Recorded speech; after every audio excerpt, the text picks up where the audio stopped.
All right, we are on the last chapter, the mass media, political agenda, or maybe today, the big enemy. I don't know. All right, so let's look at this as a linkage institution, right? The media links citizens with government, along with political parties, along with interest groups, along with elections, right? It is a huge linkage institution, whether you like it or not. Okay, the media today, right? There are huge media choices, and some of them a little questionable. Many are ideologically oriented, right?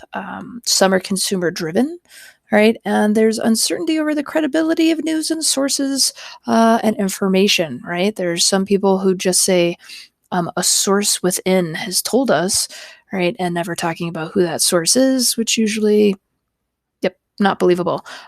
Or they lean so one way or the other that there's never a story that actually looks through the lens of both sides, right? That's really hard to find those news outlets anymore, all right?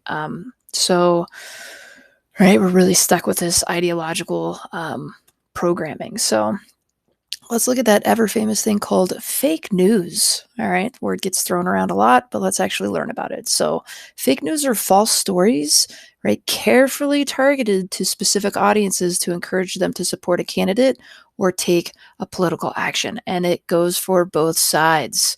Okay, there are definitely false news stories out there, right? Pushing you to hate on the Democrats, but there's also false stories out there pushing you to hate on the Republicans. The idea is, right, they talk about things that are not provable, that lack substance, right? That again has that source, quote unquote, close in the organization, but never naming it, never explaining their roles, so you can actually be like, oh, it must be a real source. I don't know. Okay. Okay, but how do candidates use the media? Well, I don't know anymore. So, but media events, right? These are events purposely staged for the media, all right, that look spontaneous, but they're so not, all right? They are staged, right? Every time a candidate goes anywhere, staged. Anytime a candidate shakes hands, staged, right? That's all staged. 60% of campaign spending is for TV, okay? The rest of that is social media anymore, and it's actually starting to kind of shift a little bit. 2/3 of these ads are negative, right? The ads that we hate, the ads that we say, ugh, why do they run them? They're so horrible, but they stick in our heads. They're what we remember, and they begin to form our judgment about the person, okay? So they work. Negative campaign ads, I mean, it's just mud, right? Slinging mud. Okay, so let's look at investigative journalism. It's still a thing. It's out there, okay? And the use of in-depth reporting to unearth scandals, scams, and schemes. Okay, that's their purpose. Watergate is a huge example of this. All right. They contribute to a negative view of government and politics because they're like, hey, you voted for this person. Just in case, we just unearthed all of this crazy stuff they're doing. So, right, we're a little sketchy about government now. The media oftentimes serves as a watchdog, okay? I don't know how this is going to change after 2020, right? But the media had been targeted as the enemy for so long that, right, their watchdog publications were not always read and looked at by people because, oh, that's just fake news. So their purpose is to be a watchdog, though. So you really got to do a lateral read of this stuff and figure out who's the author, where are they associated with, right? What is this outlet? Okay, what bias does the author and the outlet have before you form your judgment? So let's look at broadcast media, okay? Television and radio.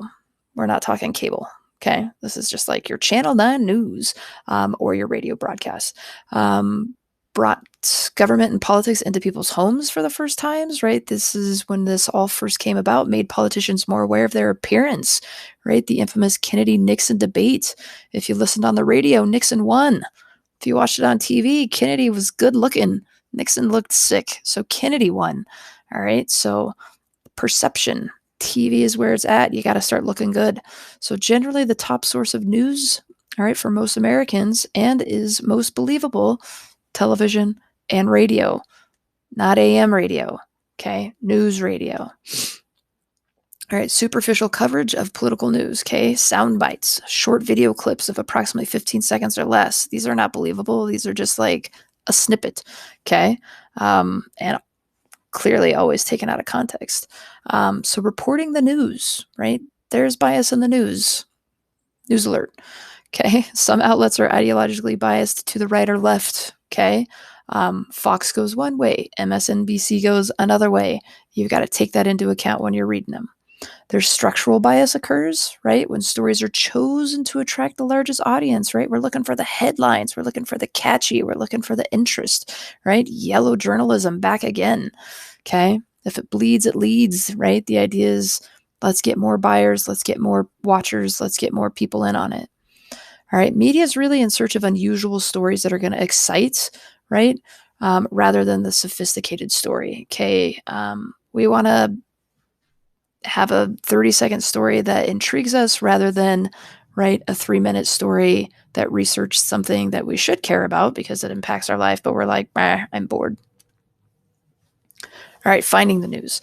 Okay, there's something called the beat. This is specific locations, all right, where news emanates, right? Congress, the White House, the Pentagon.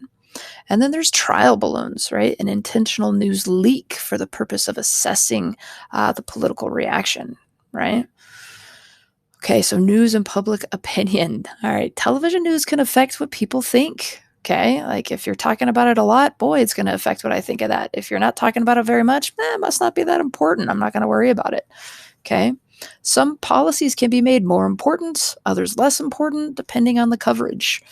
Okay, so the agenda of the media, right, is really they help with policy. Okay, the issues that attract the serious attention of public officials and others in policymaking. If it's getting read and being talked about and editorials are being written, okay, public officials are going to look at that.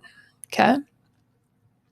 Policy entrepreneurs, these are people who invest their political capital in an issue. Okay, these are people who say, you know what? I'm going to go after this issue and it's going to be what I stand on. This can be good and this can be bad sometimes. All right, guys. That's it. Short chapter. We're done. Update your vocab. Use your note taker. Come to class ready. And until next time.